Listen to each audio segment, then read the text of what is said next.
Postmortem report में खौफनाक सच है इस हत्याकांड के बाद, जिसमें मुस्कान ने सौरभ के 15 टुकड़े कर दिए प्रेमी साहिल के साथ मिलकर, और हत्या करने के बाद टुकड़ों को रख दिया ड्रम में। अगली तस्वीर में आपको दिखाऊं, ड्रम में टुकड़ों को रखा। जब ड्रम को काटा गया, टुकड़ों को निकाला गया, तो डॉक्टरों ने पोस्टमार्टम किया। लेकिन सोचिए जरा, पति के 15 टुकड़े करने के बाद मुस्कान होली मना रही थी।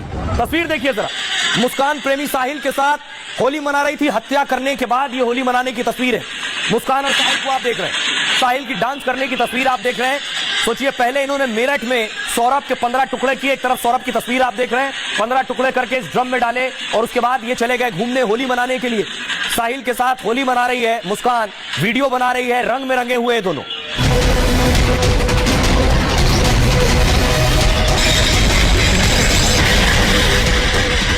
मेरठ के सौरभ हत्याकांड को लेकर हर रोज नए खुलासे हो रहे हैं। अब सौरभ की पोस्टमार्टम रिपोर्ट ने हर किसी की रूह कपा दी है। पोस्टमार्टम करने वाले डॉक्टर भी इलाज देखकर दहशत में आ गए। मुस्कान और साहिल ने गला काटकर बेरहमी के साथ सौरभ का मर्डर किया। शरीर के अंदर सौरभ के दिल को टुकड़े टुकड़े कर दिया। पोस्टमार्टम रिपोर्ट में बर्बरता ने हर किसी की रूह कपा दी है। अब देखिए, मैं आपको दिखाने जा रहा हूं, पोस्टमार्टम रिपोर्ट आ गई, हिला देगी पोस्टमार्टम रिपोर्ट। जब आप सच जानेंगे कि आखिर पोस्टमार्टम रिपोर्ट में है क्या क्या। डॉक्टर्स ने पोस्टमार्टम किया, क्योंकि बॉडी तो बची नहीं थी। डॉक्टर्स ने अलग अलग टुकड़ों का पोस्टमार्टम किया, चाहे वो सर हो, धड़ हो, हाथ हो, पैर हो, उनका पोस्टमार्टम किया। पोस्टमार्टम रिपोर्ट में बड़े खुलासे हुए सौरभ की। रिपोर्ट के मुताबिक 2 हफ्ते पहले ही हत्या कर दी गई थी। पोस्टमार्टम रिपोर्ट के मुताबिक सौरभ की जो सांस नली है, सांस लेने वाली नली, वो काट दी गई थी। सौरभ के गले में खाने की जो पाइप है वो भी काट दी गई थी। उसके बाद देखिए, सिर और शरीर को जोड़ने वाली जो नसें होती हैं गर्दन पर, यह भी पूरी तरह से कटी हुई थी। दोनों कान और जबड़ों पर गहरे घाव के निशान मिले। पोस्टमार्टम में सिर शरीर से पूरी तरह से अलग कर दिया गया था। माना यह जा रहा है कि पहला हमला सीने पर किया गया है, और शरीर के अंदर दिल बुरी तरह से फट चुका था। दिल में धारदार हथियार के 3 गहरे निशान मिले, यानी 3 बार चाकू से सौरभ पर हमला किया गया। इसमें हर बार चाकू सीने को चीरते हुए दिल के आर पार हो गया। दोनों हाथों की कलाई जोड़ों से बिल्कुल अलग मिली है, यानी कलाइयां अलग कर दी गई थी। यानी ड्रम में भरने के लिए शरीर को टुकड़े टुकड़ों में काटा गया। शरीर को छोटा करने के लिए, नीचे देख रहे हैं, पैर पीछे की तरफ मोड़ दिए गए थे, क्योंकि ड्रम में डालना था, इसलिए छोटा करने के लिए पैर पीछे की तरफ मोड़ दिए गए। कठोर होने के बाद ये पोस्टमार्टम में भी सीधे नहीं हो सके पैर, ऐसा हो गया। यानी मोड़ दिए गए थे, सीमेंट डाल दी गई तो वैसे ही मुड़ गए। डॉक्टर जब पोस्टमार्टम के लिए लाए इस टेबल पर, तो पैर सीधे नहीं हो रहे थे। दावा है डॉक्टरों को पेट से हत्या में हथियार भी मिल गया, यानी हथियार पेट के अंदर ही था। सौरभ के पोस्टमार्टम में करीब 1.5 घंटे का वक्त लगा डॉक्टर्स को, और शव की ऐसी स्थिति देखकर डॉक्टरों की टीम हैरान थी कि आखिर ये क्या हुआ, किस तरह का ये शव है। आइए अब आपको सुनवाता हूं, सुनिए जरा क्या कुछ कह रहे हैं सीएमओ, क्या कुछ कह रहे हैं मेरठ के। पोस्टमार्टम में जो बॉडी किया गया था सौरभ जी का, वो लगभग 2 से 3 हफ्ते पुरानी लग रही है, और उसमें जो बोन थी या हिस्सा थे वो भी जुलबुल हो गए थे। हड्डी जो दांत होते हैं वो भी शायद ढीले हो गए थे, और शायद कई टुकड़ों में बॉडी विभाजित थी, और ब्रेन में वाइटल ऑर्गन्स में खून न पहुंचने की वजह से मौत हो सकती है। इसमें शॉक एंड हेमरेज वाली बात हो सकती है, जैसे इन केसों में होता है। आपने सुना डॉक्टर क्या कुछ कह रहे हैं, लेकिन सवाल यह है कि बेरहमी से हत्या के बाद कोई बर्थडे कैसे मना सकता है। लेकिन यहां देखिए, हत्या के बाद मुस्कान बर्थडे मना रही थी, जन्मदिन मना रही थी साहिल का। देखिए,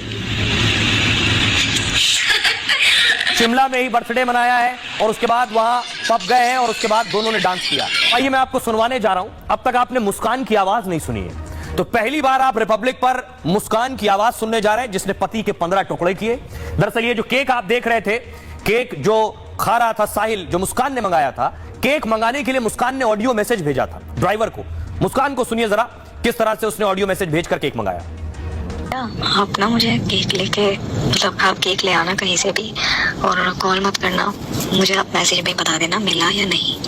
और लाने के बाद ना आप हमारे रूम पे आ जाना और बोलना मेरा ये सामान है, इसे रख लो, मैं कल सुबह ले लिया। आप मैसेज देख लो, मैसेज पे ही आपसे बात कर पाऊंगी।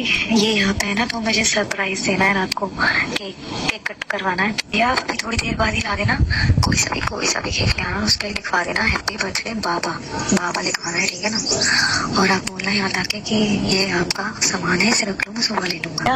आप ना मुझे केक लेके, मतलब आप केक ले आना कहीं से भी और कॉल मत करना, मुझे आप मैसेज में ही बता देना मिला या नहीं। और लाने के बाद ना आप हमारे रूम पे आ जाना और बोलना मेरा ये सामान है, इसे रख लो, मैं कल सुबह ले रही। आप मैसेज देख लो, मैसेज पे ही आपसे बात कर पाऊंगी।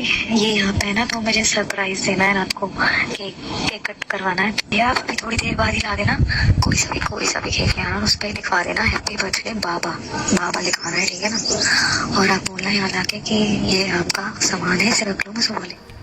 और आइए अब आपको सुनवाता हूं। आपने सुना कि मुस्कान ड्राइवर को यह मैसेज भेज रही है। अब खुद उस ड्राइवर का कबूलनामा मैं आपको सुनवाने जा रहा हूं। जिस ड्राइवर को यह मैसेज भेजा गया, उस ड्राइवर ने क्या देखा, वो क्या कह रहा है। 7:15 बज रहे थे, मेरी गाड़ी में बैठ कर चले शाम के। हाँ, शाम के टाइम बैठ कर मैंने पूछा जी कि कहाँ जाएंगे, लोग गए लोकेशन डालो तुम शिमला की।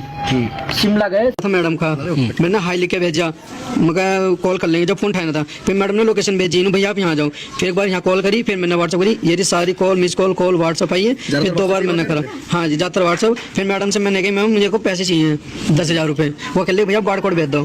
फिर मैंने बार कोड भेजा, फिर व्हाट्सअप कॉल आई, ये चैट हुआ मेरे पास, ये चैट करके उन्होंने भेजा है। उसका हाँ बर्थडे भी था, केक भी मंगाया था मेरे से। किसका बाहर से? इसका साहिल का ही, साहिल का जो छोटा बांध रखा जिसने। हाँ, ये रिकॉर्डिंग पे सुन भी सकते हो क्या क्या भेजा उन्होंने, ठीक है जी। ये रहा। फिर मैं फिर कह रही भैया केक ले आना। ये केक मैंने बैलेंस ये वाला केक लिया था लाल सा, और 1,000 रुपये केक था। मैडम मेरा UPI कर रहे थे पैसे, ये वाला केक किया था ना भैया, ये वाला लिया ना। फिर ये सारे ये चैट करे, मेरे पे इंग्लिश पढ़नी नहीं आती थी, मैंने बोल के भेज दिया। फिर कॉल सारी में आ रही है जी। इसका नाम है हैप्पी बर्थडे। अब खुद मुस्कान के मां बाप सौरभ के लिए इंसाफ मांग रहे हैं। तस्वीर आप देख रहे हैं, जस्टिस फॉर सौरभ राजपूत, मुस्कान के मां और उनके पिता।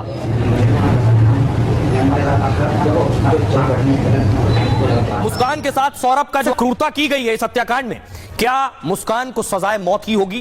क्या यह मामला रेयरेस्ट ऑफ रेयर केस है?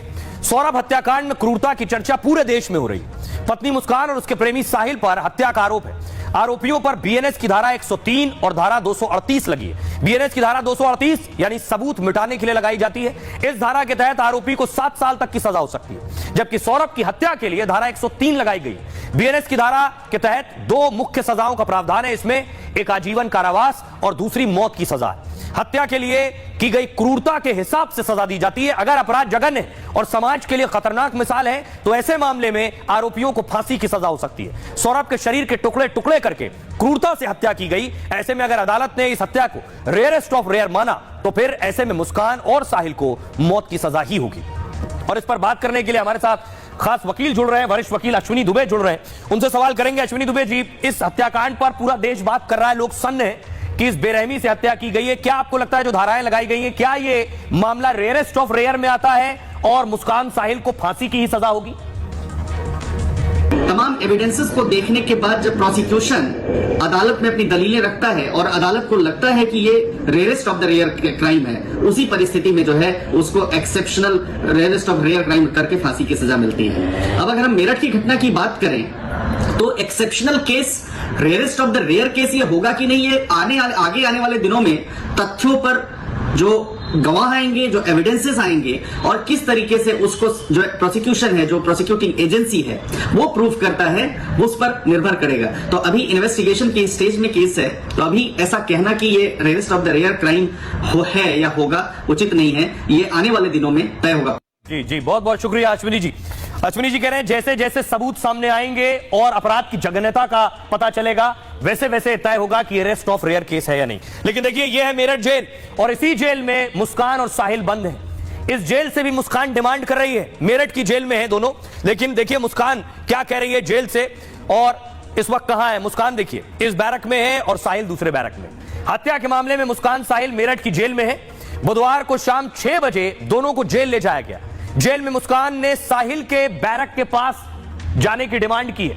हालांकि जेल प्रशासन ने उसकी मांग मानने से मना कर दिया, इनकार कर दिया। नियमों के तहत उसे महिला बैरक नंबर 12 में रखा गया है और जबकि प्रेमी साहिल पुरुष बैरक नंबर 18 में बंद किया गया है। दावा यह है कि पति के टुकड़े करने के बाद वो जेल में उदास है। वो जेल में किसी दूसरे कैदी से बात नहीं कर रही है। जेल में पहुंचने के बाद पहली रात में उसने कुछ खाना नहीं खाया है। अभी जेल की सलाखों में देर रात तक रोती रहती है। फिलहाल मुस्कान और साहिल 14 दिन की न्यायिक हिरासत में हैं। उसके बाद उन्हें कोर्ट में पेश किया जाएगा। सुनिए जरा जेल अधीक्षक क्या कह रहे हैं। पहले दिन आए थे, परसों तो खाना खाने से मना किया था, लेकिन बाद में समझाने के बाद खाना खा लिया था। अब उनकी